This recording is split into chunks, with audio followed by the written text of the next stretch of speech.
Okay, good morning everybody. Welcome to our full Fire Authority meeting on Friday the 23rd of February here at the Joint Fire and Police headquarters. Today obviously we're dealing with budget proposals for the coming year. Just to note in terms of papers before you today, on the original agenda pack you've got, the eagle-eyed amongst you will have noticed that the wording, the numbering has just slightly repeated itself at the start of the agenda, so you just need to read down for the agenda items 1, 2, 3, 4 rather than the sort of double one which we've got.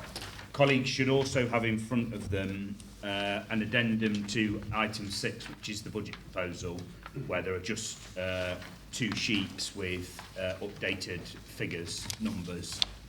So that's a slim sort of spreadsheet colleagues should have in front of them. And also there's an additional addendum here which covers item 12 and item 14, which is our committee outcomes, which obviously we knew were coming, and the exempt item in relation to the mobilisation system and risk. So has everybody got sight of those before we start? Yeah. Thank you, everybody. So our first item on the agenda is apologies for absence. I think we've got apologies from Commissioner Henry, and also apologies from Councillor Hollis. Are there any other apologies, colleagues? No, so we'll note those. Item 2 then on our agenda is membership. Just to note that Nottingham City Council membership has changed since the last full Fire Authority meeting. Councillor Gul Khan has been reappointed to replace Councillor Jay Hayes, who was appointed for the last meeting due to family bereavement, and it's really good to see you back, Gul, and our thoughts were with you and your family. And also just to note that Councillor Anwar Khan has now been reappointed to the Finance and Resources Committee to replace Councillor Michael Edwards, who obviously was appointed to substitute again due to a family bereavement. Anwar, and we were all thinking about you, and so sorry about the loss of your brother-in-law, and really good to see you back, Anwar, at today's meeting. Thank you. Item 3 then, colleagues, is declarations of interest from any members or any officers in relation to any items that we're dealing with on today's agenda. Are there any declarations of interest from any members or officers present? I'm not seeing any indications. Thank you. Item 4 then is the minutes of the meeting held on the 15th of December for our confirmation. They're on the yellow pages in your agenda pack. Are there any comments or questions in relation to the minutes? No? Colleagues happy to approve those as a correct record? Yes. They're agreed.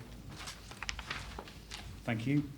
Item 5 is Chair's announcements.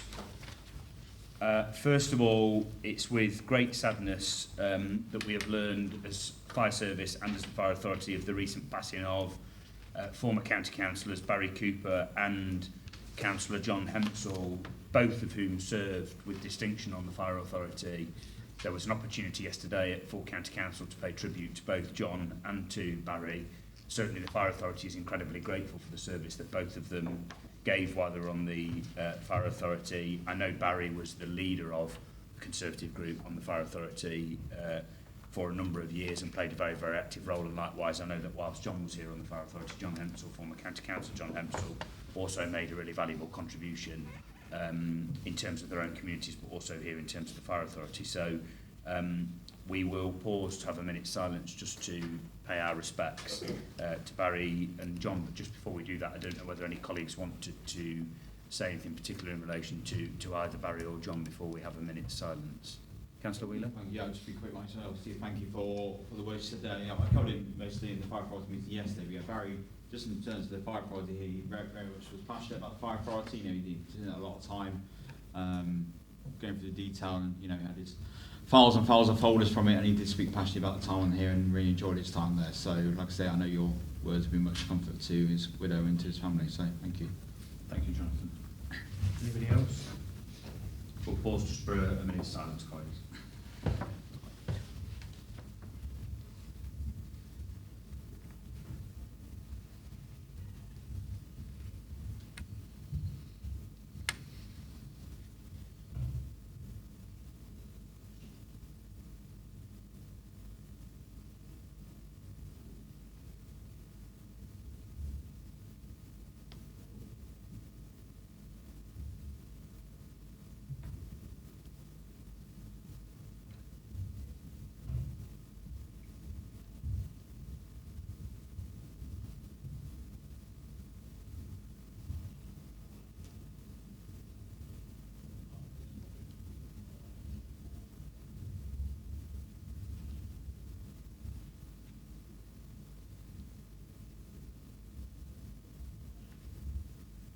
Thank you, everybody. A few other items on Chair's announcements. The service, as colleagues know, will be entering into its round 3 inspection in the coming weeks, and as Chair I will be able to attend the strategic briefing alongside the strategic leadership team and the inspection team themselves on the 14th of March. A final inspection report from His Majesty's Inspectorate for Constabulary's Fire and Rescue Services will be with us hopefully in August. So I just want to put on record my thanks to everybody in the service who's putting in a huge amount of work and effort in terms of preparation for the inspection itself, but also a thank you to Fire Authority colleagues and for the staff in the way in which I think we've responded to the previous inspection report that we had here, and here's hoping for a positive reflection back in terms of the inspection. Just a reminder that members should have in front of them their related party forms. If they can be completed today and left today, that would be hugely appreciated. But if you can't complete them today or you need some further help, please do speak to Malcolm or Tracy. If you need some assistance, and please do get them filled in as quickly as possible. And just finally, in terms of Chair's announcements, colleagues, a reminder that the Strategic Inclusion Board takes place immediately following today's Fire Authority meeting. It's a great way for members to see further progress by the service and to contribute to the discussion in this really key area of work. There are named members of the Strategic Inclusion Board, but it is a meeting that we've always opened to every member, so if you can stay at the rise of today's meeting, please do for that particular meeting. Item 6 then on our agenda today, which is in your substantive pack on pages 30 to 38, are the budget proposals 2024-25 to 2027-28 and options for council tax 2024-2025. And please do obviously just note that you've got the updated pages in the addendum as well, which I drew attention to earlier. Just before I bring in our Treasurer, Marco, I think he's going to say just a few words by way of introduction and then hand over to Tracy, as our Head of Finance, who's been working incredibly hard on this really important report to us. I just wanted to particularly note that we have got, as we asked from Full Fire Authority, a very clear recommendation from the Finance and Resources Committee in relation to a key element of the budget report, which is obviously the level of council tax that we set.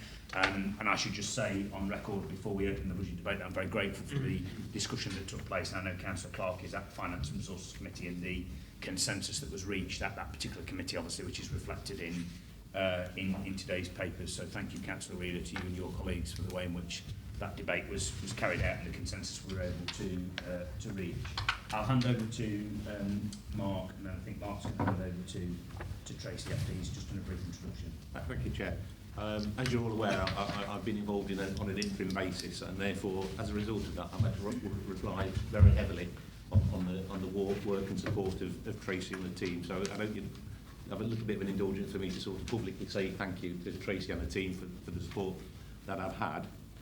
As Treasurer, I've got a responsibility around the robustness of the estimates, and you've got a statement around that on an Appendix E and on page 28 of the report. And in coming to that conclusion, I've looked at the assumptions and the challenges made and the discussions at the Finance and Resources Committee and the recommendations in the report to come to that conclusion that the budget meets the requirements there. But as well as the robustness, we have a statutory requirement to balance the budget, which again the recommendations do. But I will point out that does require a small use of reserves, and again, given the level of reserves and the comment on the reserve and looking at the level of reserves that we've got, again, I would consider that to be a robust and prudent position. Finally, I've also looked at the sustainability of the budget, and to do that, I've examined your medium-term financial plan, and I know there's some slight amended figures that's been sent out on there. But again, even if the recommendations of are accepted in the report, that does show over that period of time you have a requirement, a deficit in the budget over those next 4 years. That deficit is not uncommon for a public sector organisation, and looking at how you've challenged the budget and in terms of the processes that the Chief Fire Officer and the finance team have in place, I'm reasonably confident that those deficits can be dealt with as we move forward during the medium-term plan. So I haven't dealt with the detail. Tracy's dealt with the detail, so I'm going to pass on to Tracy to take you through the report. Okay. Thank you, Mark. Excuse me. So the budget proposals for 24-25 to 27-28. Members will be aware of some of the contents within this, as the MTFS was reported in December, and some of the main changes are actually within the funding and are contained within the report. If we go to the section 1.4, the Finance and Resources Committee in January did unanimously vote for a 2.95% increase, and that's why this is coming forward to you. This budget report also contains the capital budget proposals for 24-25, and a summary of the capital programme is in the Appendix A within the report on page 31. The 24-25 programme has got an £8.2 million capital project. This is mainly related, well, a big chunk of it is in 24-25, is the £3.17 million transport capital programme. Significant investments have been made over the last 2 years for the 17 appliances. The 3.1 million doesn't include any slippage from the previous years because we've not done the outturn report yet, and it's that will be reported when we do the outturn report. In the capital programme, there's been a purposefully delay in the capital programme for the appliances going forward, and that's done so that we can reduce the debt on the within the revenue provision for the MRP. Going forward again, within the capital programme, there is a significant amount for the CRMP development to take us forward, and within the 25-26, there is £1 million set aside. That's an indicative amount for the replacement mobilising system, and that may be requiring some more investment, and we'll know more details about that when the procurement exercise is finalised. Moving on to the revenue budget in section 2.1 on page 17. Table 2 shows you the budget requirement going forward for the revenue side of the budget. So going forward for 24-25, we're at 52.6 million, and going onwards to 27-28 up to 57.7 million. Moving on to page 18 of the report, when we've done the budget, we've looked at the economic climate, and we know that we've only got 1 year funding for the settlement in 24-25, so there remains a lot of uncertainty around the funding beyond 24-25. Within the report and the workings, we have looked at the inflation, with the downward inflation rates going down. That has been factored into the budgets. Also, we've looked at the bank rates as well, and obviously they've gone up to 5.25% in September. So we've looked at that and the exposure of that within the budget report as well. Moving on to the community risk management plan, we've looked at that, and we have looked at putting in an additional £159,000 in, and that's included in the 24-25 budget proposal, and that's for investments in the operational training and organisational development and inclusion. Moving on to the section about Futures 25, we have coordinated and looked at the work streams within Futures 25, and more detail is elsewhere on the agenda, which will be picked up. So moving on to page 20 of the report, when we built in the revenue budget, we have looked at the revenue budget and the projected pay awards, and for all staff we've assumed a 5% pay award for 24-25, followed by a 3% for 25-26 and 2% thereafter, and that's been included for all staff. One of the significant changes that's happened in the budget process is that quite late in, early in January, we was notified of the employer's pension contribution rate, which has increased from 28.8 to 37.6, with effect from April 24. Most of that has been largely funded from a government grant of 1.6 million, but what that's created is a shortfall around £200,000 in 24-25. So moving on to section 2.4 on page 22. When we've got the final figures from the authorities for the council tax, we did get a surplus from the council tax collection fund, and that's been included in the final figures, and that was 313,000. A 2.95 council tax increase would create additional funding of approximately 887. That's compared to a nil increase in council tax. Moving on to section 2.49, the reserves. The budget monitoring reports that we presented in January 24 estimated a general fund reserve will be around 5.1 million. That is above the minimum level for the fire authority of 4.2, and that will enable us to use the general reserves for balancing the budget for 24-25. In addition, we have got some earmarked reserves, and they're in the region of 5.2 million by the end of March 24. These are for specific one-off projects that have been reported to committee and approved, and one of them is a budget pressure reserve, which is about 1.1 million, and that's available to support the budgets in future years. Moving on to financing the budget, section 2.5. We did get the final figures in February, and the main factor of that changed was the pension contribution, which gave us a shortfall, and then we also got a supplementary core spending power of 4%.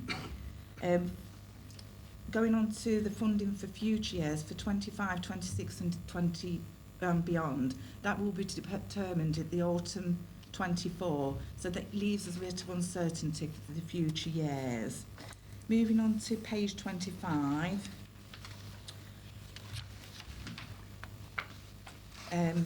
The table 3 gives you some comparisons about how the budget funding would go over the future years.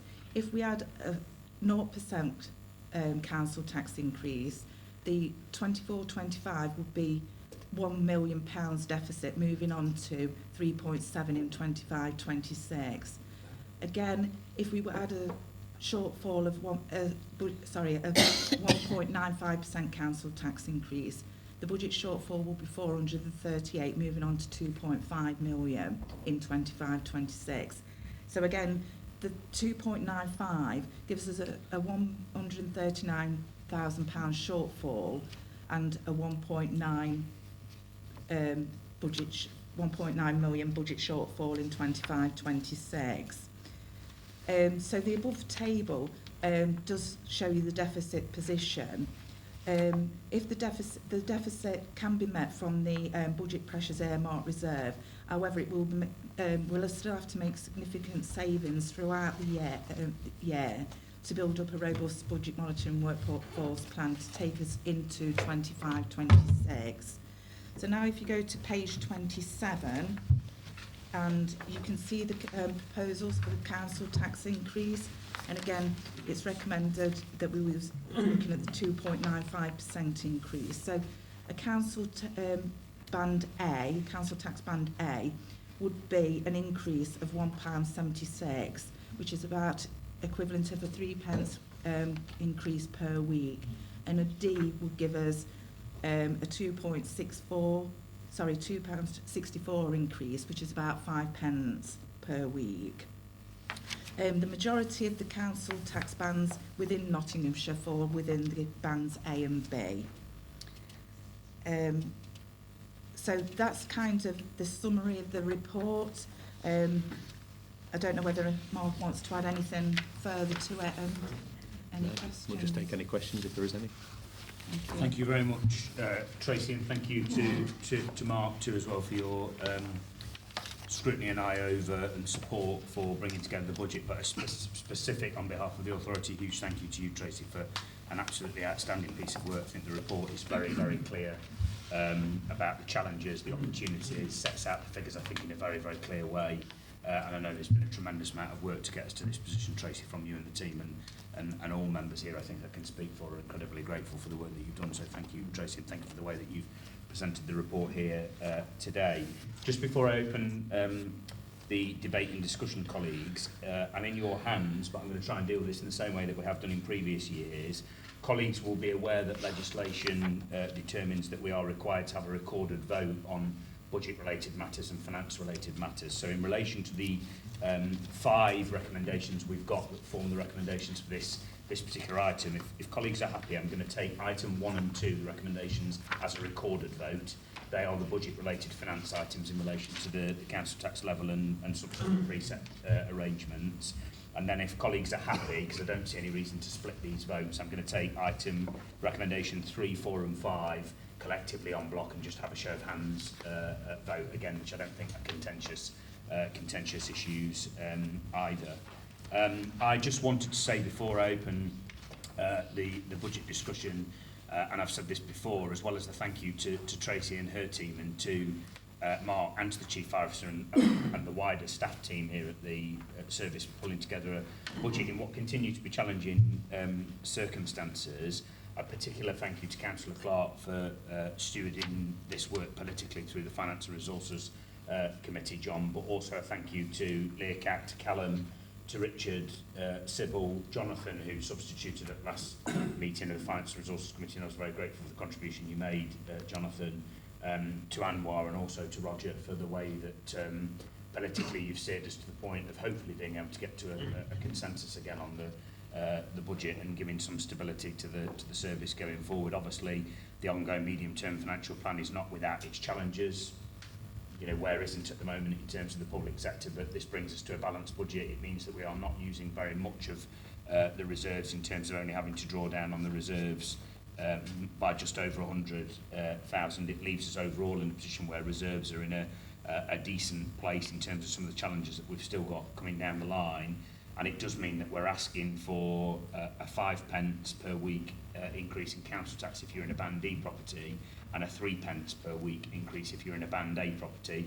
The majority of houses, obviously, in our area that we cover in the city and county being in Band A and Band B. And in return for that, what residents get is a protection of frontline services.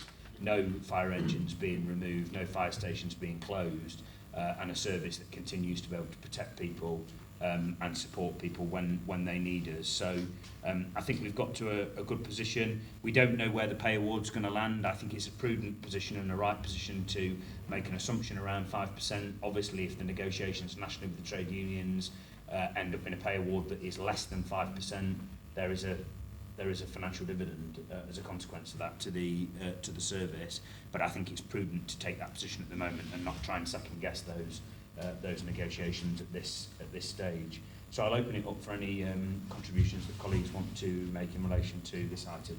Councillor Wheeler.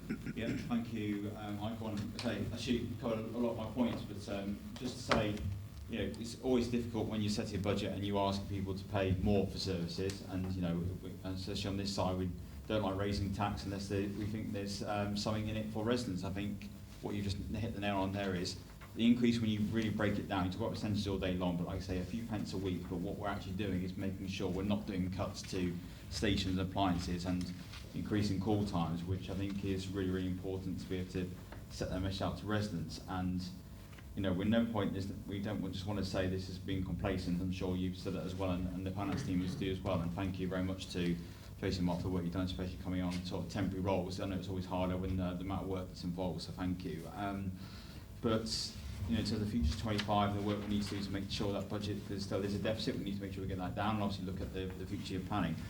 The thing about council tax is always the case here. Sometimes you get a headline for saying you want to freeze it for a particular year, but you can see the impact in the table on 2.7, sorry, on, lost the page, how many years, on page 26 here, in terms of the cumulative in 3-4 years by not raising the council tax in 1 year. So we have to be really careful and to be honest to our residents and help them to budget as well going forwards in terms of what we're planning to do. I think also the amount of money we're putting from the capital programme into our resources, which it shouldn't be underestimated, and actually that ongoing saving going forward, so having new appliances and maintenance, etc., does have that cumulative impact. So as a group, we are going to be supporting the budget today, the proposals going forwards, and again, thank you for the collaborative approach you've taken to discussing with ourselves as well. Thank you. Thank you, Jonathan. That's very much appreciated. Councillor Clark, and then I'll come to Councillor. Thanks, Chair. I mean, like you and Councillor Wheeler, I'll have my thanks to the financial team without just trying to sort this out. I was thinking you know, miracles do happen, and that is it, literally over the last year when everything's been hitting us, whether it's international, national or local, there's been some serious problems to have to deal with. To present a budget like this, you should be proud of that. You know, it's presented, it's fair, it's I think a lot of places to do with and our financial team out of the authority. For me, for most people, the wheels all grow and moan and I do it. We all do it, don't we? We all moan, oh, it's gone up again, it's gone up again. But the realism is that, you know, I'll go out and buy a pint tap and we pay £4 for it. You know, and look what we've got. We've got a service that is excellent. We've got people who every single day go out and they go out there and put their lives on the line. And it's not just fighting fires that they're doing that. It's like the idiots that start attacking our blue line services, etc.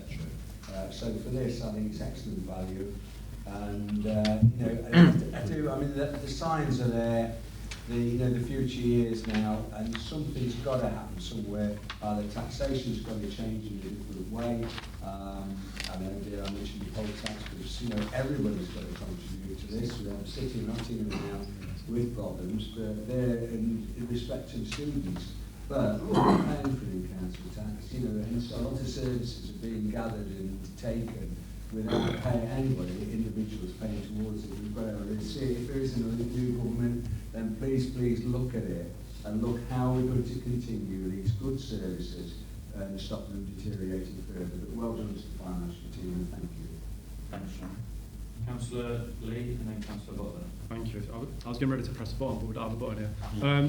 No, it's good to see. I think last year we were very worried about the budget. Very worried. I think we were pressing the red button with that word, and it's really good to see that we've managed to do a decent budget. What I will say, because you mentioned it, so I'll mention it, is most of my residents do live in Band D and E. I don't think most of them across the county, across the city, will actually have that much of a grievance with paying more for the fire authority or police. I think where they know where their money's going and they know they're getting a good service, they don't mind paying a little bit more money. They might have a bit of an issue with the county council going up or the district council going up, but that's more to do with they don't know where their money goes. I think we've been very, very good over the years of telling residents where their money's going to go, and that's from the officers going out, doing their engagement with the residents, them seeing them on the streets. During COVID, they were out there helping people, and I don't think people will have an issue with this. And I hope they won't have an issue with this, because at the end of the day, we're putting money into a service that nearly every single one of us will use at some point. Thank you, Chairman. Thank you, Chairman. Councillor Butler. Thank you, Mr. Chairman. Well, yes, like others, I fully appreciate the service we do, and I'm supporting the budget, and well done to everybody involved. These reports, whether it's fire authority or any other public authority, are always a bit of a headache to read, let's face it, for the layman, and so this is as clear as it can be. I've just got one little query though. It's not being awkward or anything, it's genuine because I don't quite understand.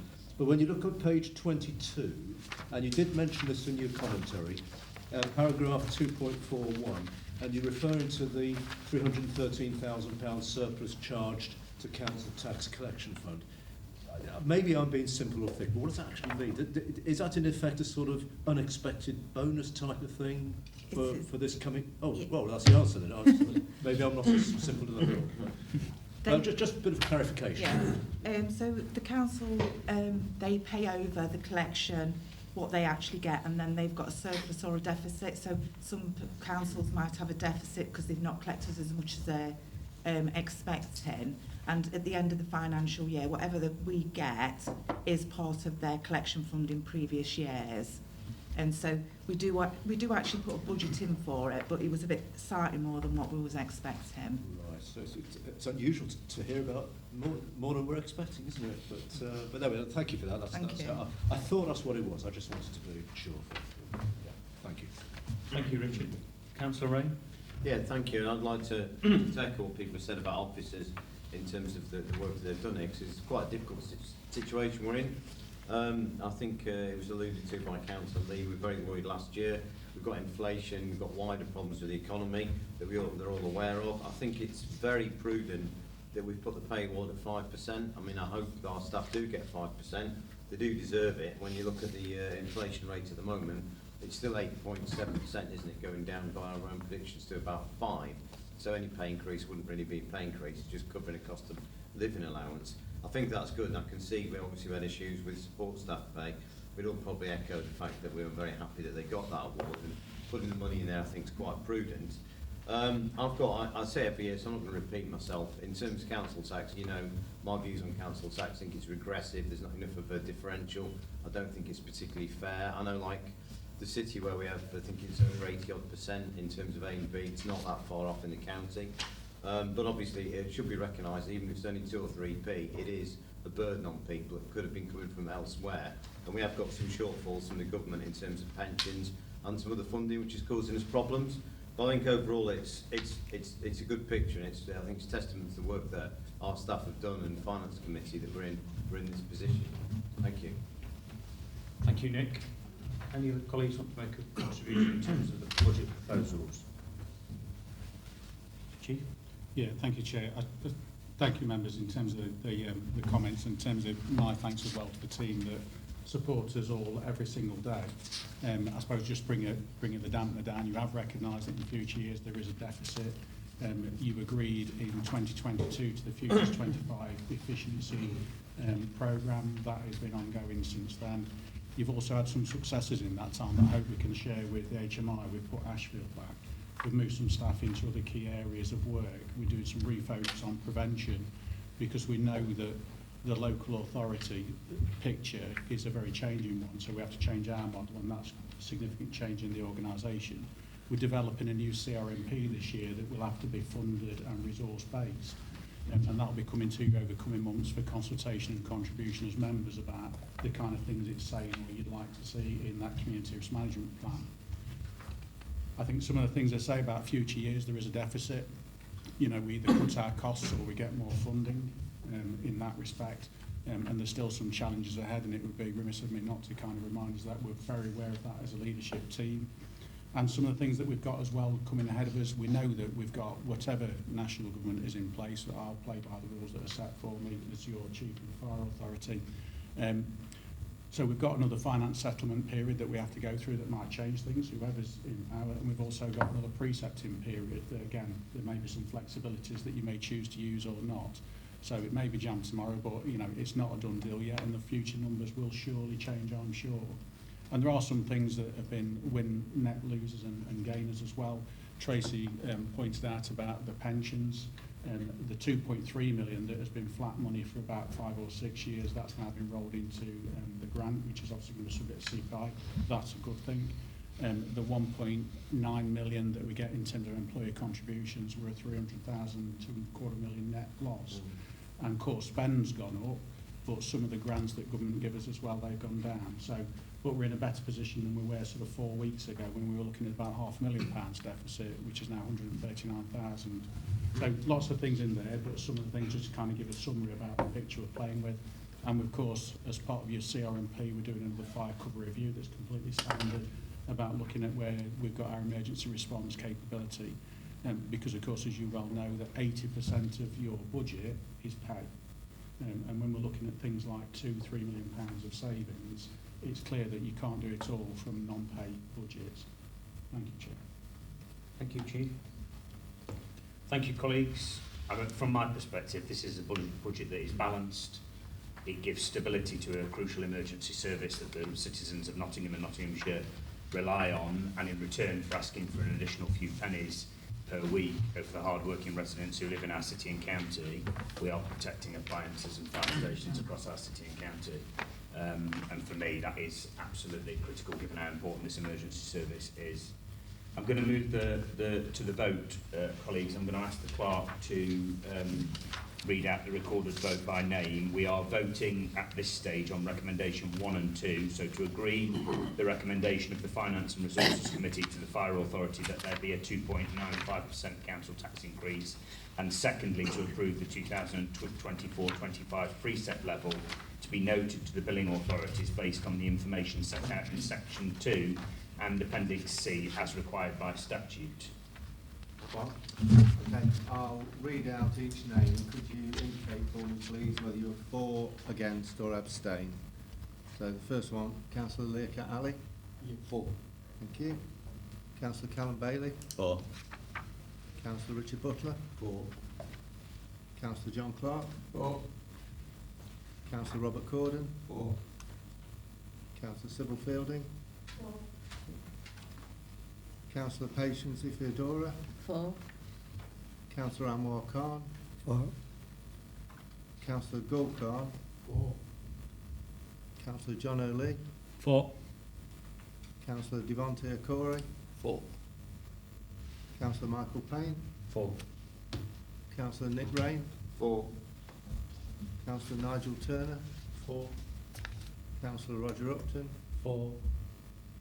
Councillor Jonathan Wheeler. For. And Councillor Jason Zadrosny. For. Thank you.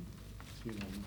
Thank you very much, colleagues. That was a unanimous vote. I'm now going to take item recommendation 3 to approve the fees and charges for 2024-25 as set out in Appendix D of the report. Recommendation 4, which is to approve the members' basic and special responsibility allowances to be increased by 3.88%, backdated to the 1st of April 2023, in line with the recommendation put forward by our independent remuneration panel. And the final recommendation, which is a legal requirement for us, is to approve the payment of members' allowances for 2024-25 in accordance with the approved scheme. Just in relation to the issue around members' allowances, which I know is never an easy issue for elected members to be voting on, but they are the rules, that is the legislation. At our meeting on the 22nd of September 2017, the Fire Authority approved that members' basic and special responsibility allowances would be increased on an annual basis, linked to increases set by the National Joint Council for Local Government Service. So in effect, any increase would be tied to the average figure for our staff who are on the pay scales that are dealt with by the National Joint Council for Local Government Service. Seems to me to be continue to be a sensible approach. It's not us picking a figure out of mid-air, it's an increase in members' allowances being pegged to the hard-working staff who work here, which is why the recommendation finds itself here in front of us today, and comes off the back of a recommendation by people who are not as elected members. It's an independent remuneration panel. So I'm going to just take a show of hands vote on all 3 of those recommendations. If colleagues are happy with that, please do speak out now if you're happy with that approach. So in terms of those 3 particular recommendations, I'll move those recommendations. Are you happy to second those recommendations, Vice Chair? Yes, seconded. All those in favour of those recommendations? All those against those recommendations? Any abstentions? That was unanimous. Thank you, colleagues. So that deals with item 6 on the agenda. Thank you to everybody for the way in which you've engaged in the debate and discussion in the lead up to the preparation of the budget. I'm very grateful for, I think, now the 4th year running we've had consensus, cross-party, unanimous agreement around the budget, and I'm very, very grateful for that. You know, it takes people coming around the table and contribution in the way that you have collaboratively, and I'm very grateful for that. And thank you again, Tracy, you and the team, and to yourself, Mark, for the hard work. Item 7 then on our agenda is the Prudential Code for Capital Finance 2024-25, which is on page 39 to 52. Mark, I don't know if you want to say anything by way of introduction. Can do, yeah, sure. This is the approved code is a professional best practice. It's a statutory requirement for us to follow. It aims to balance security, liquidity and returns in terms of our investments and our day-to-day activities. It looks at the financing of our capital programme and plans, and our prudential limits are identified on and set out on section 10. That then allows us to operate our day-to-day treasury management activities, which are in the next report, and actually the numbers remain broadly the same. There's no significant changes, only it's impacted on the decisions that's been made in the previous report, and that's it. Happy to take any questions. Superb, thank you, Mark. Tracy, did you want to add anything further? Yeah, if I just take you through the report, thank you, Chair. Okay, so this report is closely linked to the Treasury Strategy Management Report, which is next, and members will be familiar with some of the indicators that we actually use. So the Prudential Code, the objectives of the code is so that we plan our capital plans and investments and look at the affordability, and all the borrowing is like over the long term and is prudent and sustainable. We look at the associated risks of investments and the financial capacity, and it's about safeguarding the financial assets and for the authority. So the Prudential Code looks at the affordability. So on section 2.2 of the report, at the Finance and Resources Committee, we actually set a maximum limit for our affordability at 8%. And within those indicators within the table, you can see that we're in those limits within 8% through 22-23 going through to 27-28.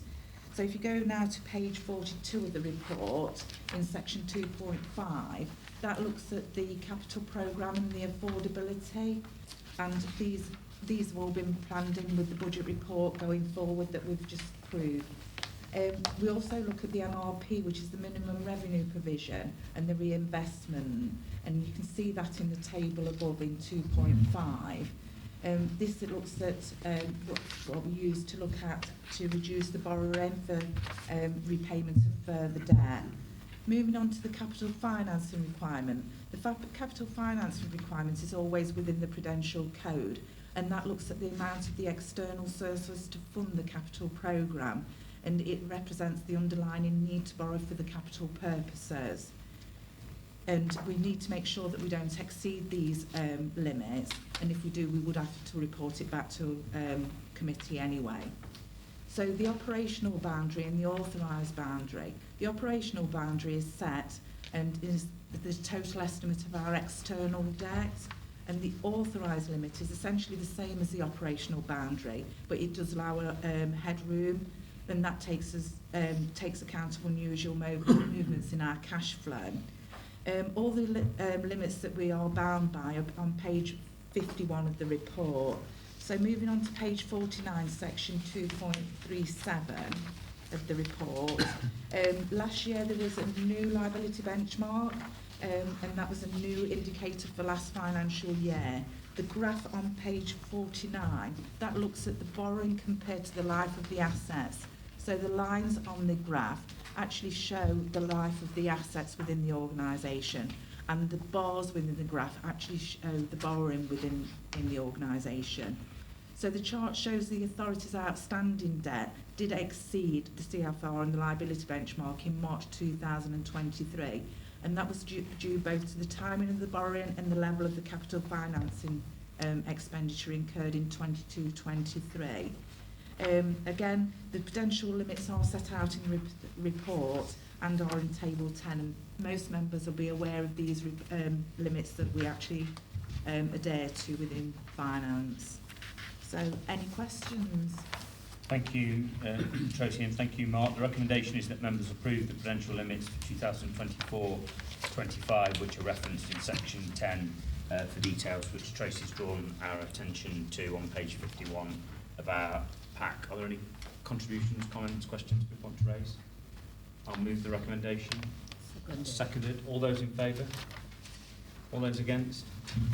Any abstentions? Thank you, colleagues. That's carried unanimously. Item 8 then is our Treasury Management Strategy 2024-25, which Mark's already made reference to. Mark, do you want to say anything by way of introduction? We're getting the double act going really well now, aren't we, Tracy? The Treasury Management Strategy looks at how we manage our cash flows, our borrowings, and our lending activities.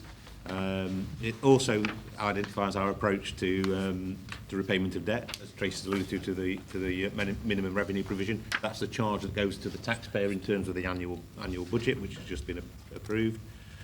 It's a complicated area. We seek professional advice from our advisors, Link. The biggest risks, I think, for the organisation is around our investments, and this is strictly controlled and is within our creditworthiness policy set out on pages 65 to 69 within the strategy. And more details of who we borrow to and how we borrow and the amounts as in Appendix E and F. Again, no major changes. This forms the bedrock of the work that Tracy's team does in terms of managing our day-to-day cash flows and ensuring we meet our liabilities, but also look to actually ensure that we can earn some returns wherever possible. Again, priority is security of the of the cash, liquidity, and then the final thing is interest. Thank you very much, Mark. Tracy? Okay. So it is a statutory requirement to produce a statutory management, treasury management strategy. The main functions is set out is to look at our strategy for the borrowing and the annual investments and the security and liquidity of our investments. And the authority is required to operate this within the balanced budget and to make sure that we meet the cash expenditure as well for the budget. The second main function is regarding the Treasury management operation of the Fire Authority's capital plans. And these capital plans guide the borrowing need for the authority for the longer term cash flow planning. So Treasury management, this actually sets out the framework in which all the staff need to operate within Notts Fire and Rescue. And you can see these within Appendix D of the report. If you refer to section 1.6 on page 55, these are the Prudential code limits that we are required to adhere to, and there's no specific changes this year within these policies. So now if you go to section 2.4 on page 57, 2.4, this gives the strategies that we actually cover and gives the details of the things that we need to do. So it looks at our borrowing requirements, interest rates, the policy on borrowing in advance of need, debt restructuring and investment strategy, and looks at the MRP, which is the minimum revenue position. Going forward on to section 2.6, a local authority must calculate a balanced budget each financial year and include the capital, the revenue costs from the capital programme, and that's obviously been taken account of within the report previously. Moving on to section 2.13 on page 59 of the report. Sorry, page 59. The management of cash resources. The authority does own some current accounts and investment accounts and petty cash accounts. We also look at the overdraft limit, and it's actually set at 200,000, and that's usually sufficient for us. Part of the Treasury management operation is to ensure that cash flows are adequately planned and make sure that cash is available when it's needed. And we do have a 3-year cash flow projection prepared. So the borrowing strategy, that's contained within Appendix D in more detail and is part of the report. So moving on to 2.31, page 63 of the report, there's an annual investment strategy as well, and the authority will aim to always get the optimum return on investments. So the team are always looking at where we're going to be investing. So again, that's a fundamental part of our roles. So if you move now on to page 67, which is section 2.42, this is the environmental and social governance, ESG. This is, it came in last financial year, and the policy can be found in Appendix G. And this is that we must consider the safety of our money and the security of the public money that we are trusted with, and that came in last year, and we're still abiding by that. So now if you go on to page 69, paragraph 2.54, again this talks about the minimum provision, which is our MLP, which is the amount the authority charges to the revenue account in respect of financing our capital, and details are in the report for the balancing of the budget as well. So moving on to page 71, we have made some voluntary revenue provisions in previous years. This is additional money that we set aside to reduce our debt, and up to the 31st of March 23, the additional voluntary revenue provision that we've made in overpayments is at 1.3 million. So the overall strategy is in line with the previous reports, and there is no overall changes to what members have previously seen. Any questions? Thank you very much, Tracy. The recommendations are that members approve the Treasury Management Strategy for 2024-25 and the minimum revenue provision policy for 2024-25. Are there any comments or questions by the Mark or Tracy? Councillor Ray? Yeah, it's good and interesting work. I was just thinking, looking at this, and obviously we sit on here as lay people, And in terms of the investments, I was looking at an Appendix F and our policy of AA minimum, etc. If you look at that, just to make members aware, I'm sure people have looked, that leaves out most of Western Europe, in fact most of Europe full stop. So it's a really limited number of countries we've got. I don't know if that affects us, but we've got Abu Dhabi in, for example, but we haven't got France, Spain, Portugal or wherever. So I've just pointed out, it does kind of limit us, and I was thinking, wow, I don't know what the UK's rating is. I think we went down to AA, didn't we, from AAA, possibly even lower, but I don't know if that's going to affect us materially at all, or I'm just pointing it out. It just seems to be a slight anomaly that we wouldn't invest in France or wherever. I think on last looking, I don't know, Mark will correct me, I think we were AA minus. AA minus for the UK.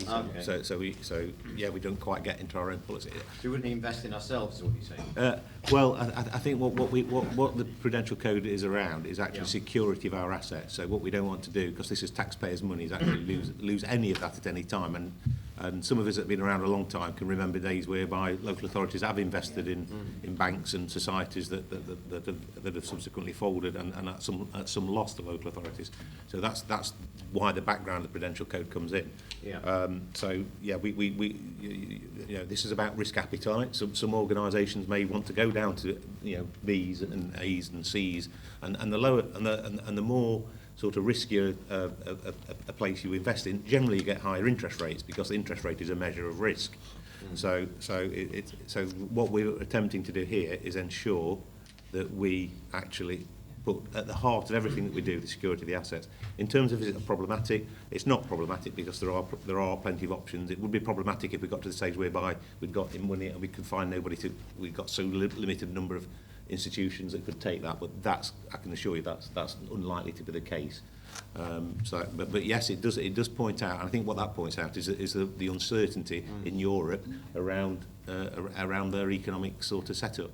I'm just asking, I'm not being facetious. No, it's because obviously if the UK is AA minus, would we actually invest in Wales or Scotland or even Sutton and Ashfield? Well, we don't. As you say, we tend to invest in institutions, so that's other banks and building societies that have their own individual ratings, and as you say, link advisors on those. We've moved to a blended approach now because in the past a lot of authorities would use somebody like Standard & Poor's or Finch only. We use a blended approach, and we also mix that in terms of we look at whether an organisation is likely to be an upside risk, so it's likely to be in a better position in the future, or a downside risk. We take that into account, and that dictates how long we may invest in one of these institutes. As an organisation which is generally slightly cash rich, we're generally more of an investing, but it's relatively low amounts of money and for relatively short periods of time. So again, the security of the asset is the prime concern. Okay, thank you. Thank you, Councillor Rain. Thank you, Mark. Councillor Butler. Linked into that, actually, and I take what you say about it as a relatively small amount of money compared to some local authorities. But do you ever feel the need, or do you take any sort of external investing advice, or is there a sort of good practice with other fire authorities? How does that work, or is it down to your good self? No, we employ specialist Link, and we have daily, daily updates from Link in terms of what's happening in the market, both in terms of interest rates that are available to us, but in terms of changes to institutions scoring, in terms of our credit worthiness policy. So yes, it is a highly specialised market that is very data heavy, and therefore, as you say, we rely on that advice on a daily basis, and they support us in pulling together our strategies as well as our Prudential Code numbers as well. It's the right thing to do because it's too much pressure on you otherwise to make it potential. And again, we the idea of this is we're open to members in terms of telling you on what our risk appetite effectively is and how we all go about that day-to-day business. Yeah. And if ever there is any breaches or anything like that, there will be a report as quickly as possible into your Finance and Resources Committee. Thank you, Mark. Thank you, Councillor Butler. I'll move the recommendations. Are they seconded? All those in favour? All those against? Any abstentions? That's carried unanimously. At this juncture, just before I move on to item 9 of the agenda, it's the last full Fire Authority meeting before Bev joins us, and therefore the last full Fire Authority meeting where Tracy will effectively be in the current role that she is carrying out for us as a fire authority, certainly in terms of presenting to fire authority, and likewise to Mark, although clearly there will be some transition arrangements. I just want to put on record my thanks to Mark for stepping up. I know you're under a huge amount of pressure at the police and are doing a difficult enough job there, but I'm very, very grateful given the circumstances we face, particularly in the lead up to budget, for you stepping up and offering your services. And obviously Councillor Clark and I have had the benefit of your professionalism and experience over many years in Gedling, and it's superb to have had you steering us towards the budget. And particularly, let me just say a massive thank you to you, Tracy. I think you've been absolutely outstanding. I think you've proven yourself. You didn't need to prove yourself. You've always been an exceptional member of staff here at the fire service, but I think you've been absolutely first class. And I know this has not been easy, and I know it's been stressful. You're obviously dealing with the sort of political discussions around leading up to a budget, but also the uncertainty of the situation in terms of some of the funding that comes in and how late the figures can drop in. And I think the reports have been absolutely outstanding. The way that you've presented them has shown your diligence and methodical approach, but I think you've heard from members that they've really, really appreciated the support and guidance that you've given us, so you should be very, very proud of that, Tracy, and we're all incredibly grateful. And you know what it really means is that the service is able to continue running and support people across the city and county, so you should be very proud of what you've done, and we're all very, very grateful, Tracy, for your hard work. Okay, colleagues, item 9 is His Majesty's Inspectorate for Constabulary and Fire and Rescue Services Areas for Improvement Closure Report, and this is going to be introduced by Lena. Thank you, Chair. So I'm really pleased to be able to present this report, which is really a culmination of sustained work and effort across the service since our last inspection back in 2022. Members will be aware that ordinarily areas for improvement are discharged via our committee structure. However, due to the sequencing and the timing of the next committee cycle, we wanted to give members the opportunity to consider the progress in advance of our next inspection. So the inspectors are due with us next month. From the previous inspection, there were 4 areas of improvement that were identified by the Inspectorate. One of those, which was relating to provision of enhanced wellbeing and welfare for staff, has already been discharged via the last Policy and Strategy Committee. So the report outlines the work and activity that has been taken on the remaining 3 areas for improvement and is seeking endorsement to close those. So I'll just run through them briefly in turn. The first area for improvement was associated with our risk-based inspection programme. So the risk-based inspection programme is a combination of data and systems and processes which enable our fire protection department to identify buildings which are at highest risk with regards to fire safety enforcement, and they use that to direct their activity to where it has best effect with regards to their statutory duties under the Regulatory Reform Fire Safety Order. What the previous inspection showed, that the inspectors recommended that we should assure ourselves that our risk-based inspection programme was doing that effectively.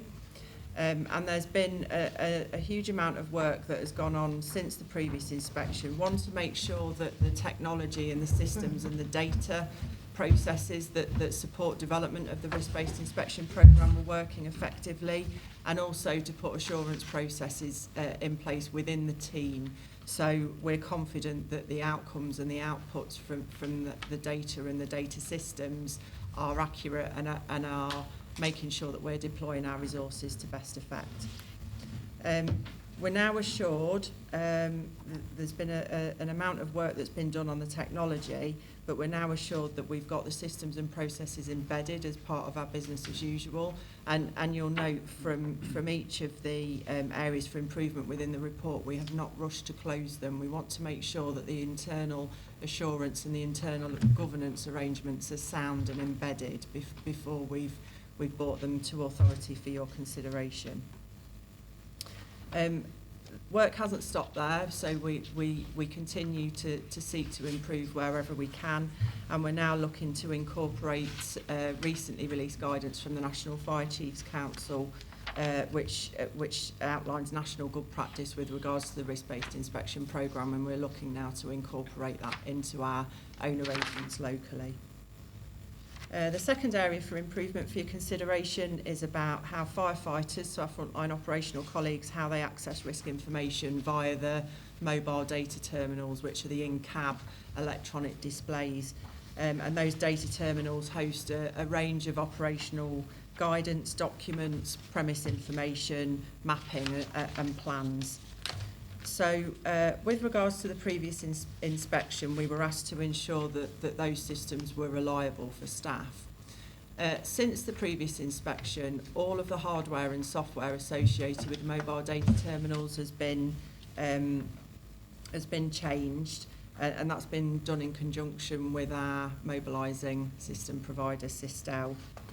What we've also done is we've provided a secondary device to crews, and that is in the form of a demountable tablet, and that allows them to take the device away from the appliance and actually to use it on the incident ground in real time. There have been some challenges with the new hardware and the new software that has been implemented in conjunction with Derbyshire Fire.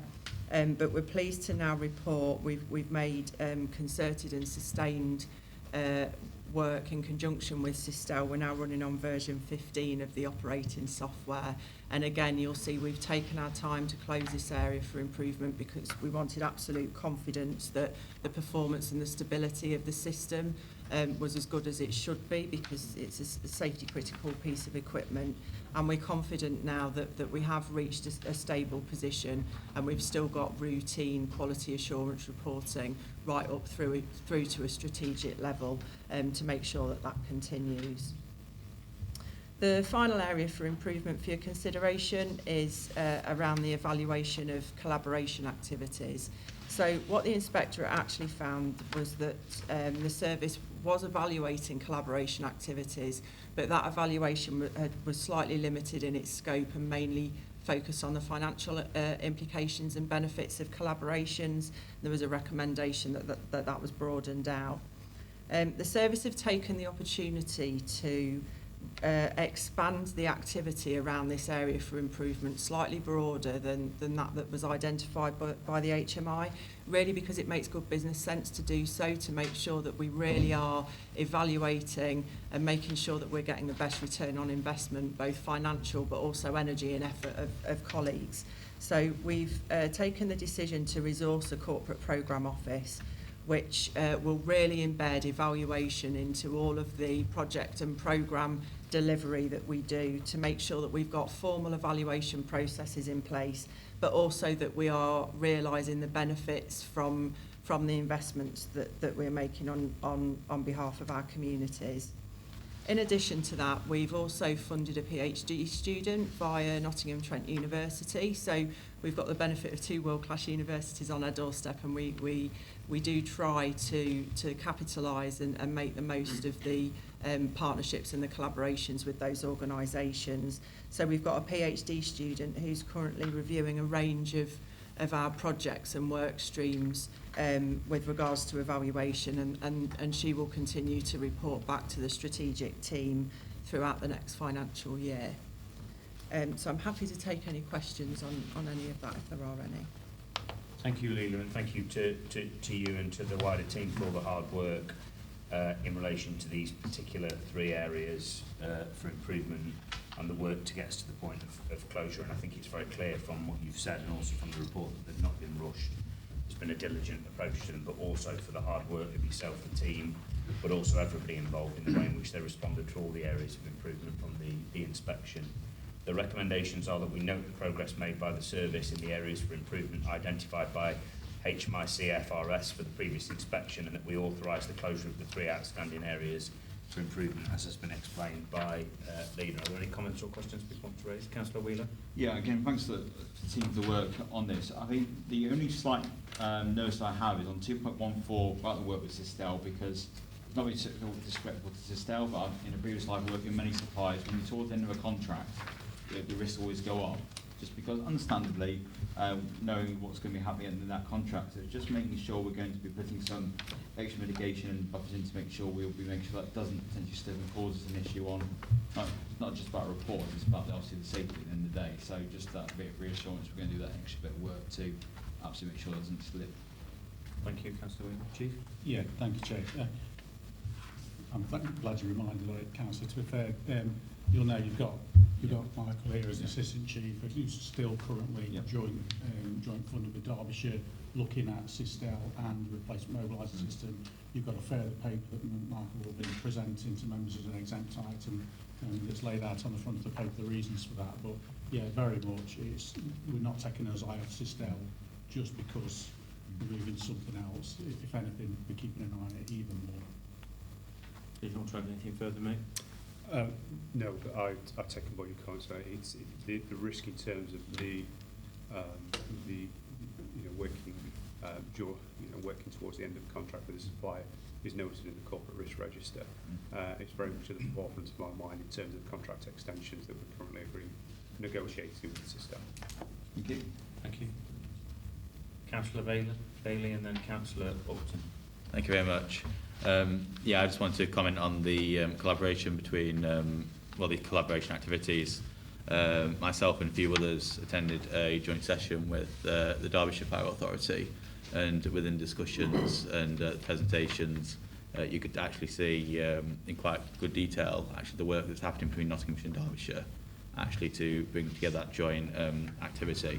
And it wasn't just the finance aspect as well, it was about all the other aspects as well. So I'd like to just add that the collaboration activities, I think actually we're really secure and actually closing that item, and hopefully the work will continue on that.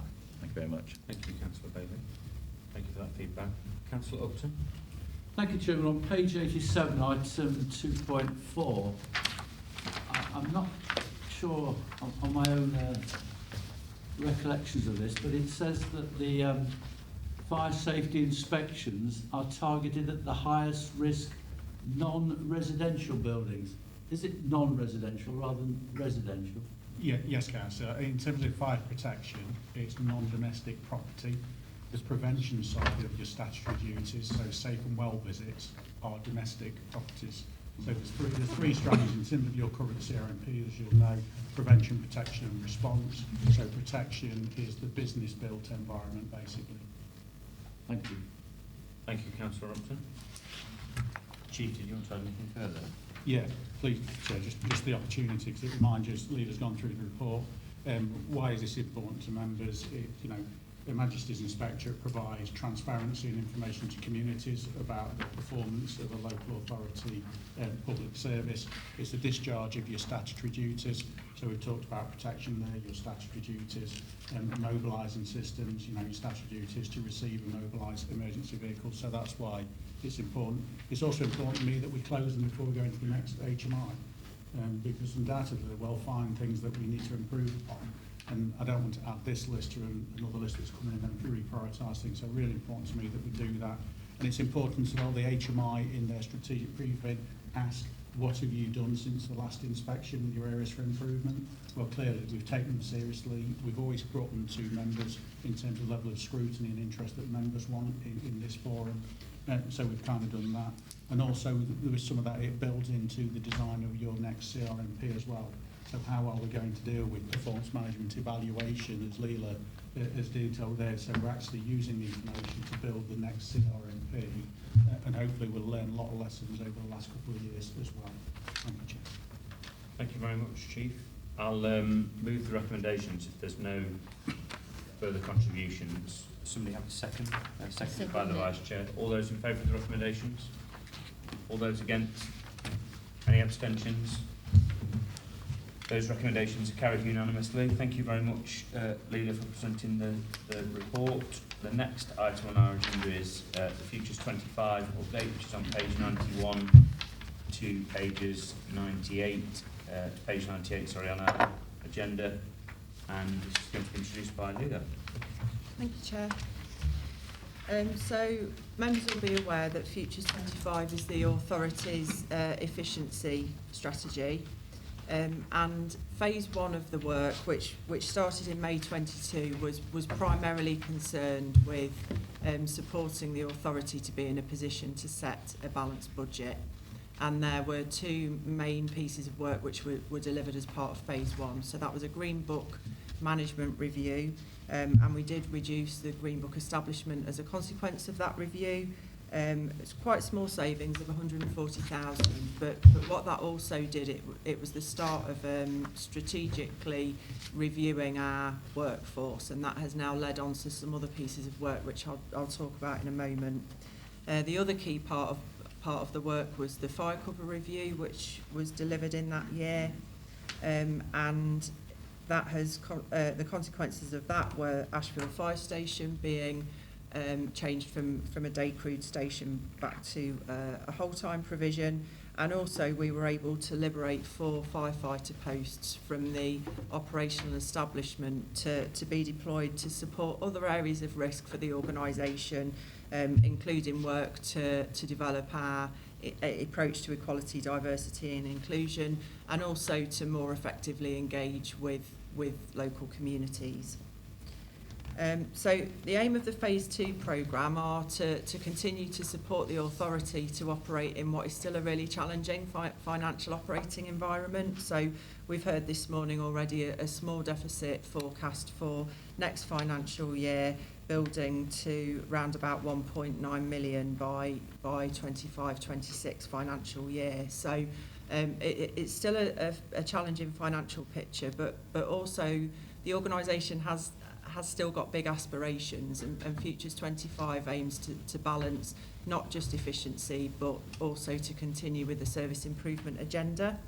And there are 4 key work streams which form part of the Phase 2 programme to support with that. So they're fully set out within the report, and I'll just pick out a few key elements of each. So with regards to governance, which starts at section 2.6, the Chief Fire Officer and the Principal Officer team have taken the opportunity to review the strategic leadership team structure, and that has led to a reduction in the number of SLT posts. And what that means is that money can be reinvested into functional delivery roles elsewhere in the organisation, enhancing some of the skills and delivery capacity that we need. But also one of the outcomes of phase 1 of the programme was to look at where we've got single person dependencies or where we need to build resilience within specialist functions. So this work is now being incrementally implemented into the organisation.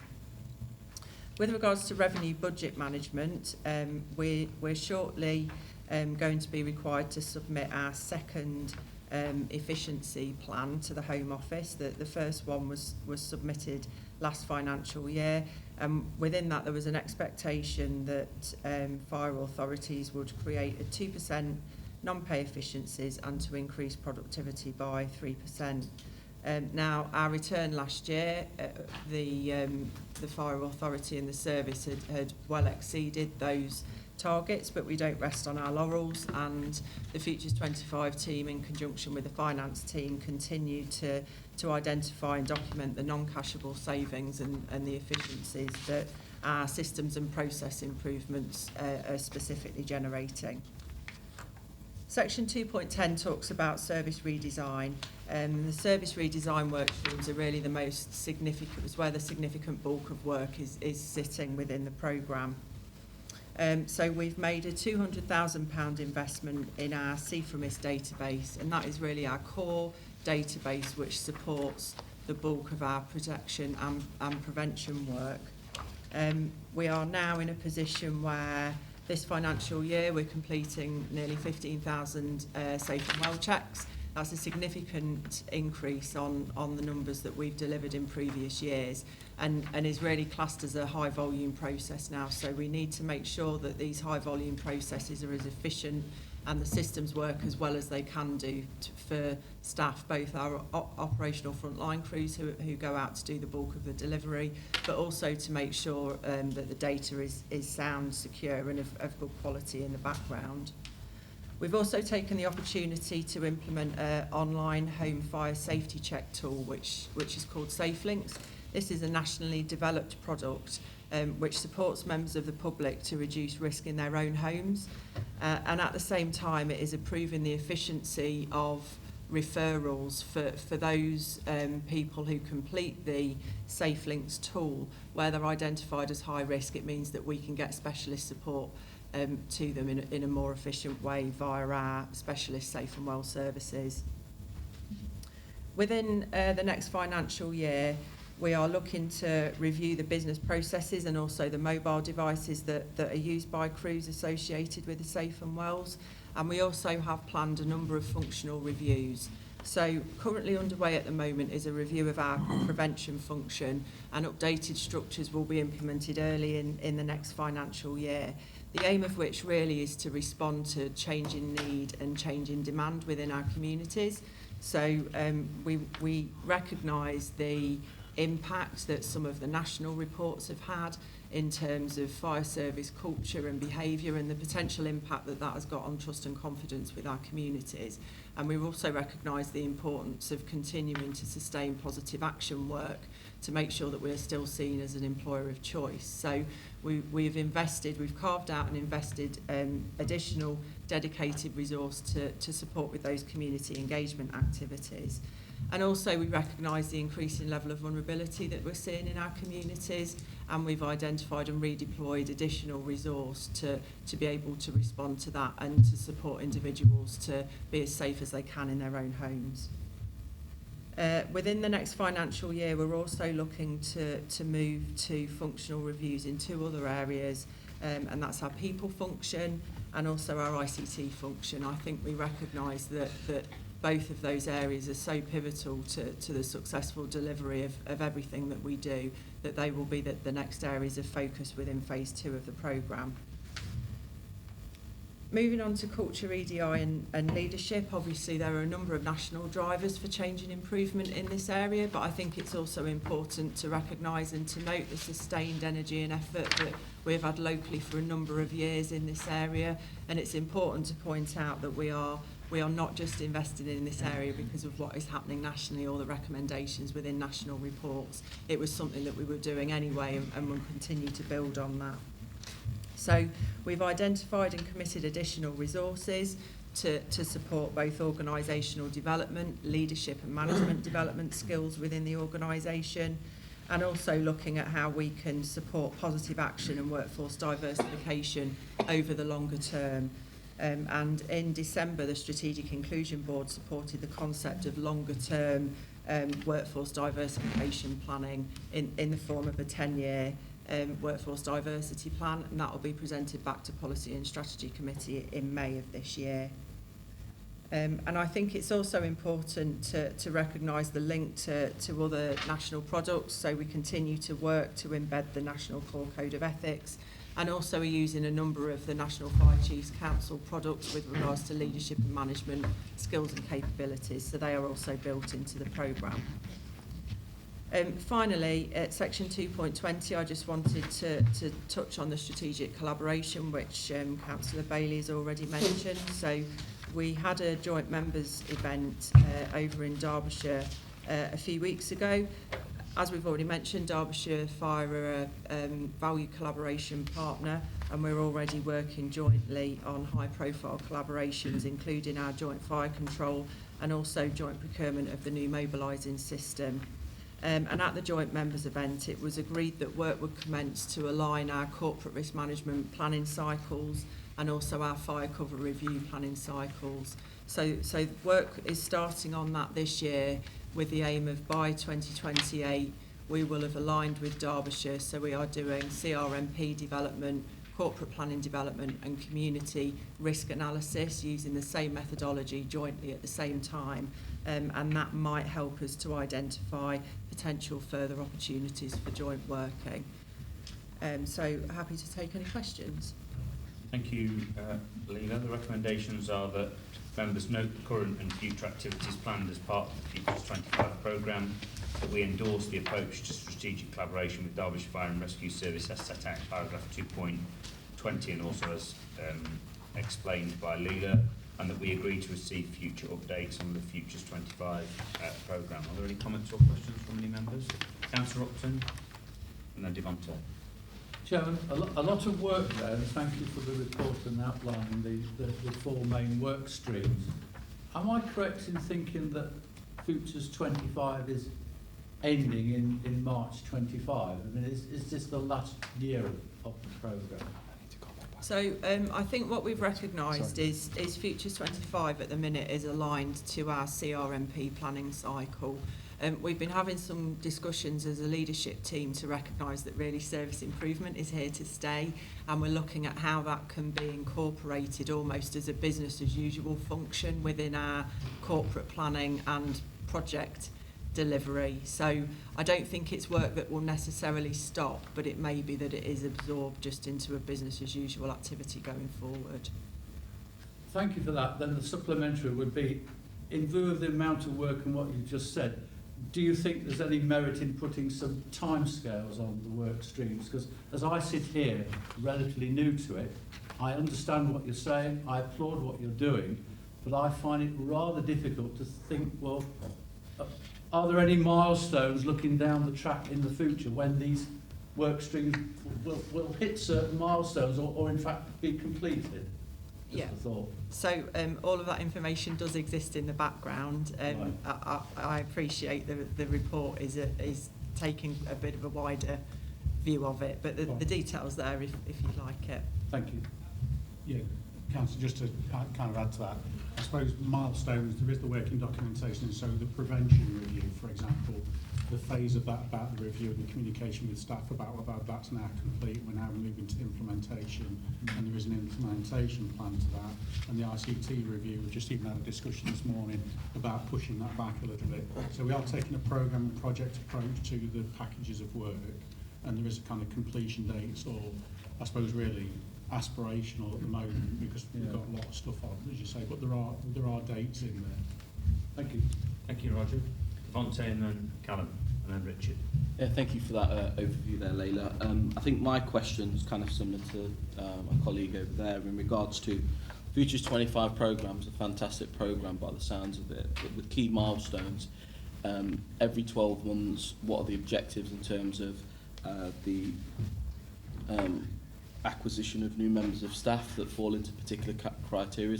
Because I think with all the best intentions, with a lot of the EDI strategy, what I've seen year on year in various different organisations, is that unfortunately there's quite a lot said about what's going to happen, but in terms of boots on the ground and delivery, what that looks like from a visual perspective, it's somewhat lacking. So I think what I'd like to find out is kind of, you've got a short and long-term plan, you mentioned 10 years, just off obviously you've got the background information, what numbers do they look like over 10 years in terms of recruitment, in terms of diversity changes per department?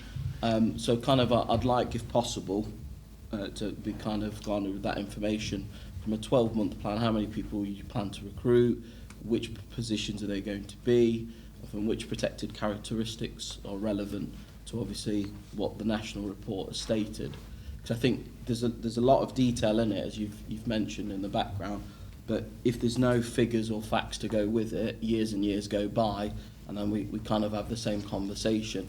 And I think the transformative change that the Fire Authority is looking for, based on the report and feedback that happens, is going to manifest itself in a visual format. So I think for me that's the information that I'd like to see if possible. Okay. I don't have that to hand, but I welcome having a conversation with you, and certainly at Strategic Inclusion Board it will be one of the topics of conversation. Yeah, definitely. There. I think we recognise that we have made progress in terms of diversity of the workforce, particularly focusing on the operational workforce, which does lack representation at the moment. But I think the purpose of the 10-year plan is recognising that actually the pace of change is not rapid enough. We are constrained somewhat by the profile of the workforce, the retirement profile of the workforce, as to how much recruitment we will do based on our workforce planning assumptions. But certainly I welcome your feedback, and we'll take that into consideration. Thank you, Leila. I've got a supplementary question to that. Could you also include any elements around when timelines aren't met in terms of delivery from a 6 to 12 month period each year of the plan? Okay. Because I think that's one of the other things around accountability, where sometimes things are mentioned and then they're not delivered, and then it's kind of just moved up on. It's kind of what safeguards you're going to put in place to ensure the delivery. Okay. Thank you. Thank you, Dante. Chief? Yeah, just on that one, Councillor, you'll get reports at HR committee, so EDI update report, HR updates, and we also do closure reports usually where we've done significant recruitment. So in the past we'll give you reports at HR committee around what's been the profile. So we've just offered jobs to the next 20 whole-time firefighters. So that will come to the next HR committee that will give you a breakdown of the characteristics, gender breakdown and otherwise. So that will be in there. So we report that usually quarterly. Leela's right in terms of the pace of change. You also have the issue as an authority. Lots of people like to stay with the Fire and Rescue Service and don't move.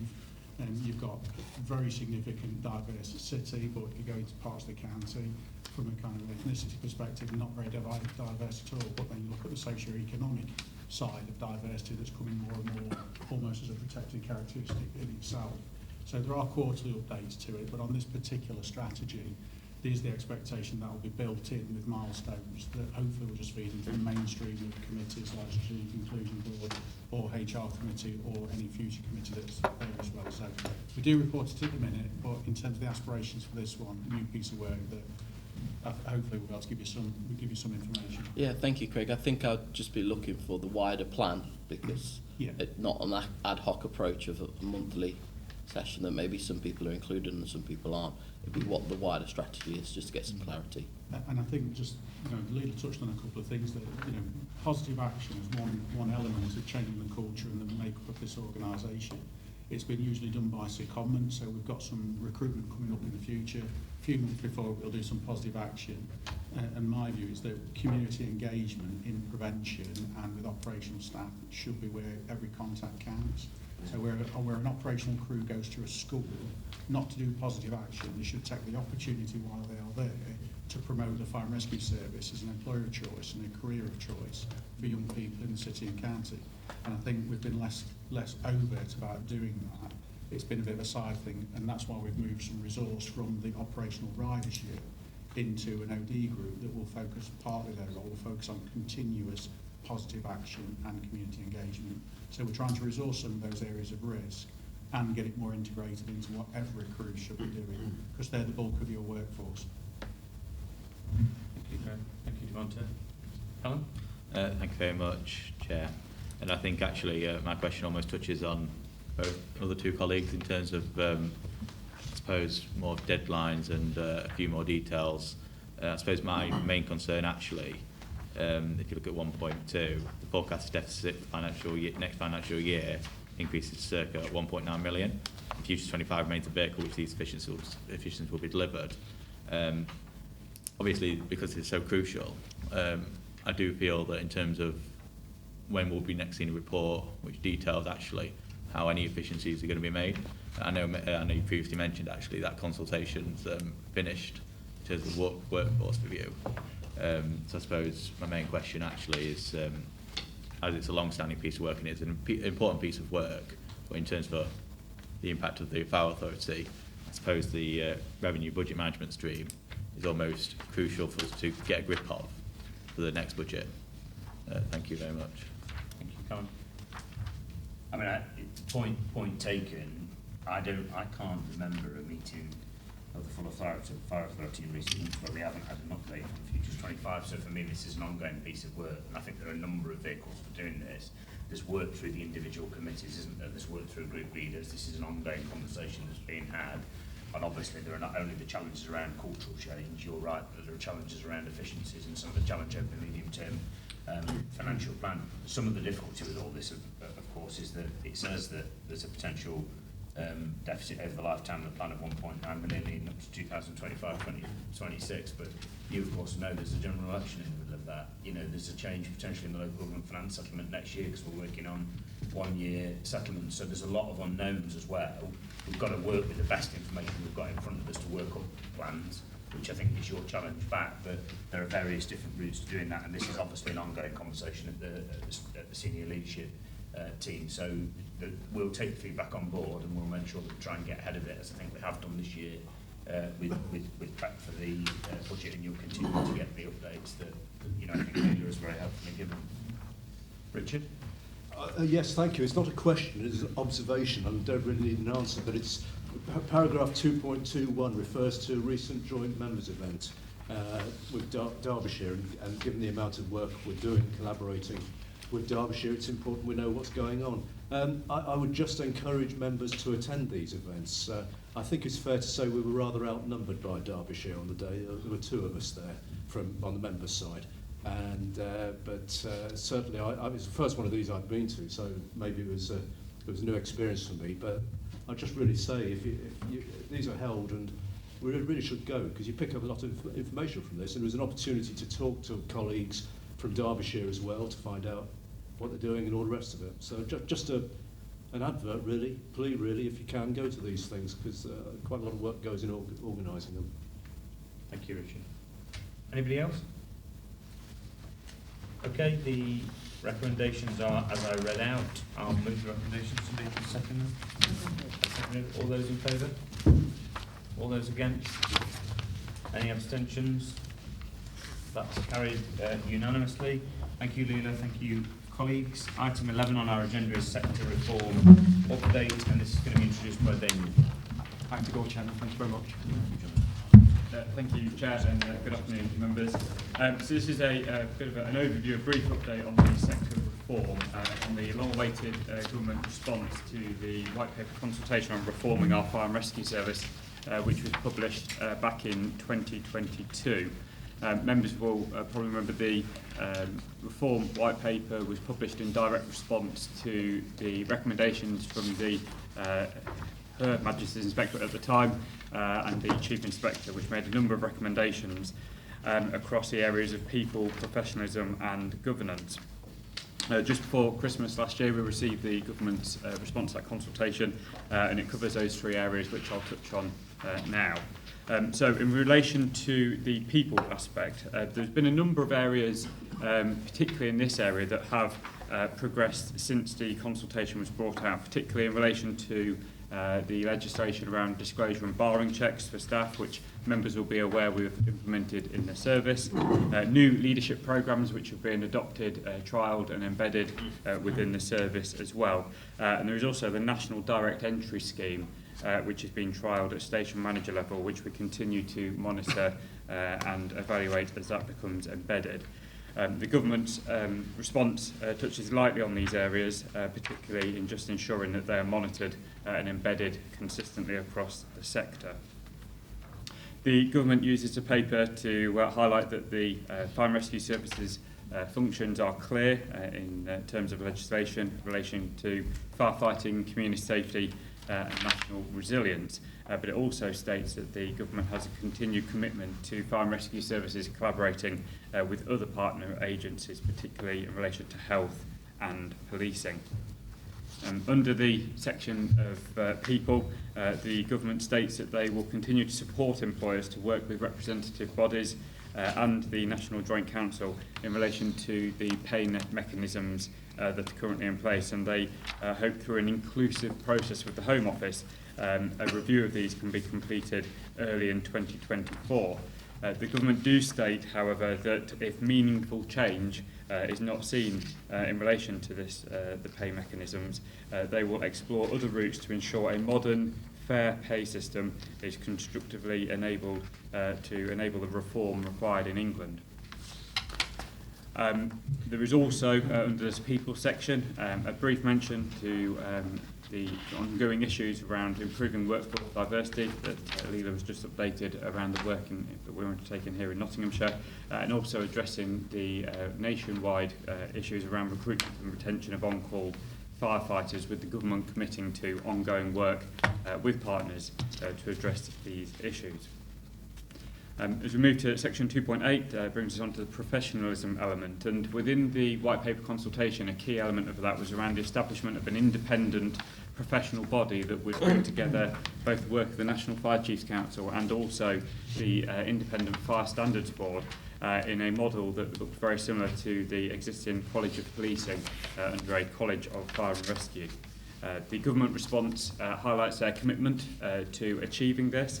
And it also states that upon the establishment of a College of Fire and Rescue, They would also look to legislate for particular certain professional standards, including the Commitment to Fire and Rescue Service Core Code of Ethics, and places on a statutory footing for chief fire officers and their fire and rescue authorities to embed. The final element of this is around governance, and the consultation document highlighted the perceived benefits of a single point of accountability and agreed with the HMIC's recommendation that chief fire officers should be afforded operational independence, similar to that we see given to chief constables. The response confirms this as an area to be progressed. However, there is very little detail in terms of the specifics around how this will be embedded and enacted, and the National Fire Chiefs Council continue to engage with government in relation to more details on this. The government have stated in the consultation response that they will not at this stage be mandating the transfer of fire and rescue authority functions to that of police, fire and crime commissioners. However, they will streamline the process where voluntary transfers or a local business case is put forward. It also goes on to mention around the support for elected mayors and police and crime commissioners to take on fire governance where the county boundaries of authority are coterminous. The response continues to highlight as well that there will be work undertaken to improve the transparency of around how fire and rescue service budgets are allocated across the various governance frameworks which are available across England to provide greater transparency and consistency in terms of funding. So that covers very briefly an overview, and I suppose in summary in 2.15 the consultation highlights that those implications need to be more clearly understood around these areas of progress. However, the government highlights that they aim to implement these changes now at the earliest opportunity. In consultation with the National Fire Chiefs Council and the Home Office, though, it is considered unlikely that we'll see any particular legislative change in relation to these, or indeed changes to the National Framework Document, which is seen as the vehicle to deliver much of this change before any general election, due to existing parliamentary commitments and the timescales involved. Members should be assured that we continue to have representation through the Chief Fire Officer at the National Fire Chiefs Council in relation to the development of these areas, and continue to take a proactive engagement in terms of any consultation in the specific elements of this. But happy to take any questions that members may have. Just two recommendations in paper. Thank you, Damien. The recommendation is that we note the contents of the report and agree to receive further updates on sector reform at future meetings. Councillor Ray? Yeah, thank you. Thanks for the report, Damien. I had some questions when I looked at this, because there's a lot of neutral language, and behind it there's quite a lot of stuff that's political. I don't know how appropriate for you to answer this, but for example, in 2.5, the government states they'll support employees to work with representative bodies, couldn't say what they are, to review the National Joint Council and pay negotiation mechanisms through, and it's in highlighted, an inclusive process which the Home Office aims to be completed by early 2024. Then if you could, I've got a couple of other questions explaining what's the understanding of this, because that wasn't clear to me. Nick, just if I may, Nick, because there is some politics to this, which I don't necessarily want Damien to get caught in. The long and short of what's being said here is that the Home Office made, and I'm saying this because I sit as a member of the National Joint Council, the Home Office made it very clear post the last pay award agreement last year, which clearly the government was dissatisfied with, having made very clear intention that they expected there to be a bear down on pay levels. They first made a request, the Home Office, to have somebody sat in on the National Joint Council, I think effectively as an observer, because they wouldn't be allowed to have a say in that meeting. It is not a meeting that's set up by the government, it's a meeting that is constituted by the employers and by the employee representatives bodies, the trade unions. In this case, the FBU are the representative body in the room. There was a very clear pushback from both the employers and the employees to the Home Office. Firstly, I'm not sure what it would add to have an Home Office observer. Secondly, I'm not sure it would be helpful to the Home Office to be an observer in that process, because it's a negotiation between the employer and the employees, and it isn't something that the Home Office would be able to influence directly, and of course it would draw the Home Office into that negotiation, which actually they don't have any any involvement in or responsibility in terms of voting or the discussions. The government clearly has set out a range of things, including the minimum provision, or if you want to put it in a different way, anti-strikes bill, and a whole host of other measures where they're trying to indicate the way in which they want the sector to reform. What the Home Office have worked with the NJC to now try and get into a position of is, can there be a review of the National Joint Council? They're not satisfied, in essence, with the way that the negotiations are happening. I'm not quite sure what their answer is to replace the NJC, but this isn't anything new. Obviously, the State of Fire report that came out over 4 or 5 years, led by Sir Tom Windsor, made very clear that they were frustrated with the NJC, and we do know that there were some issues in relation to the NJC practically throughout COVID, so it's not without its faults. But where I think this is a sensible position, where has now been got to, is that the Home Office have said that they will support a review, and they are providing some funding for a review of the NJC, but that is going to be led by an independent organisation working collaboratively with both the employers, so those of us who sit on the employers' side in that body, and the FBU, the trade union. And my hope is that the government, specifically the Home Office, in this instance, will comply with and agree with whatever comes out of that review, instead of trying to force a change on the NJC without working collaboratively. But as ever with these circumstances, you know, and I've learnt this, is the NJC perfect? No, it's not. Does everybody who's not a member of the NJC have an opinion about how it could be better? Yeah, but what's not forthcoming, and what I haven't really heard, is that those who have been critical of it, what would you do to replace it in terms of agreeing pay for, in this instance, essentially our firefighter colleagues, but obviously there are different councils that deal with different bodies. Can I just come back on that? I mean, thanks, Dan. Michael. Yeah, that's my reading of it. It was quite controversial. I just wanted an explanation, because there's the detail within it. Because we're noting it, and obviously I'm uncomfortable with that. I'm sure lots of other colleagues are, because it looks to me like the government are interfering in the NJC, which is between the employer and trade, recognised trade unions. And we don't have a problem with that. We have good industrial relations in this authority. I wouldn't want to be endorsing anything that interferes with that at the moment, or I'm not dissatisfied. I'm sure a lot of people aren't. With a 5% pay increase, we're quite happy with it. We just think we should be funded better. So I've got some concerns around that, and obviously when he says the government's setting up someone who's independent, I'm sorry, you know, I'm coming from a trade union point of view, that's nonsense. And it sounds to me like they're interfering too much. So if we're noting this report, that's something I think, you know, and it's not for officers, I'm put in a difficult position. That's something I'm not happy with. And also minimum service level agreements, as you mentioned it, I mean, we've never had a problem in this authority with our colleagues on the front line providing services.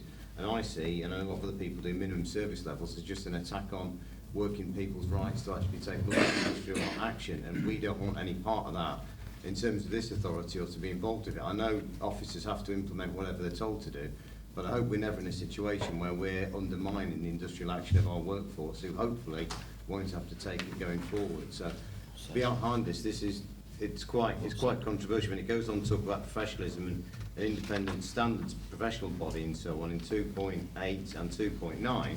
And again, I'm wondering what we have an involvement for our workforce, and if this is government driven, I've got some concerns about the politics behind it, because it looks like it's trying to interfere in a way that might not be helpful to industrial relations. I don't know if you want to comment on that, Michael, but so I don't think, you know, there'll be people in the room who've got different views about the issues you've raised, Nick, and quite rightly so, and all these things get discussed. I suppose there are two things that I would just say to try and assuage or reassure you, not about your substantive concerns about the reform, but about this report.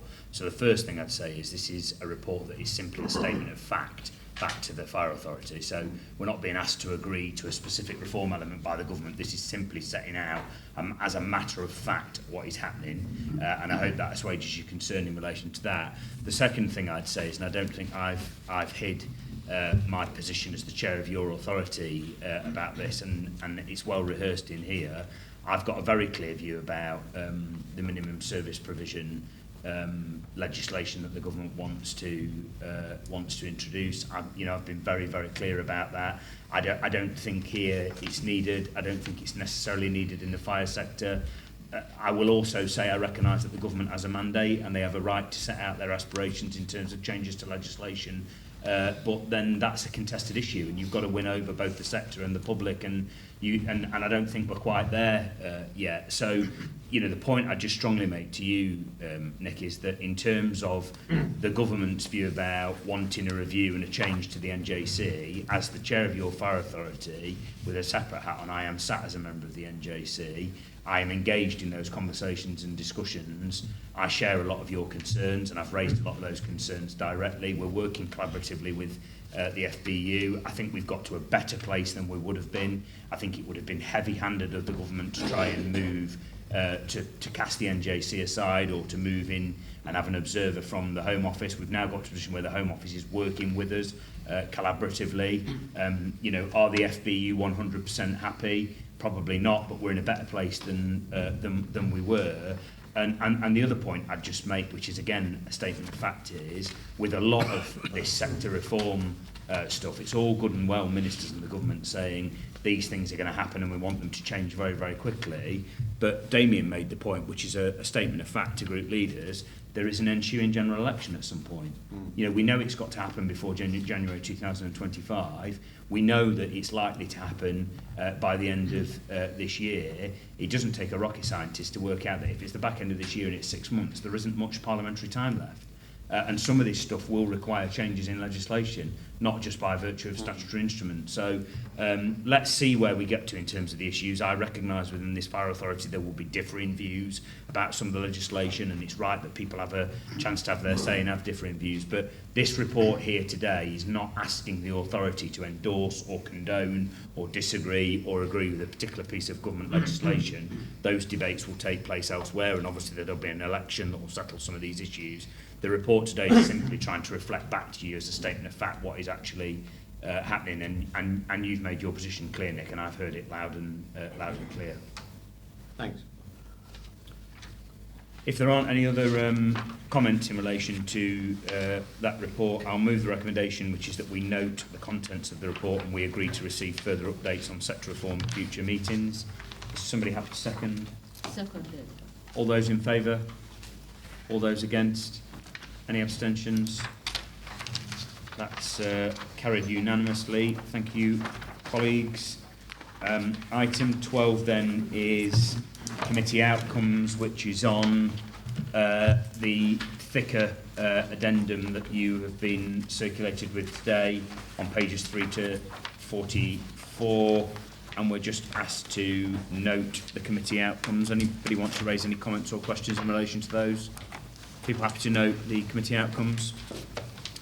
Thank you very much. Item 13 then, colleagues, is exclusion of the public. So to consider excluding the public from the meeting during consideration of the remaining items in accordance with section 100A of the Local Government Act 1972 under Schedule 12A Part 1 paragraph 3, on the basis that, having regard to all the circumstances, the public interest in maintaining an exemption outweighs the public interest in disclosing the information. I'll move the recommendation. Is that seconded?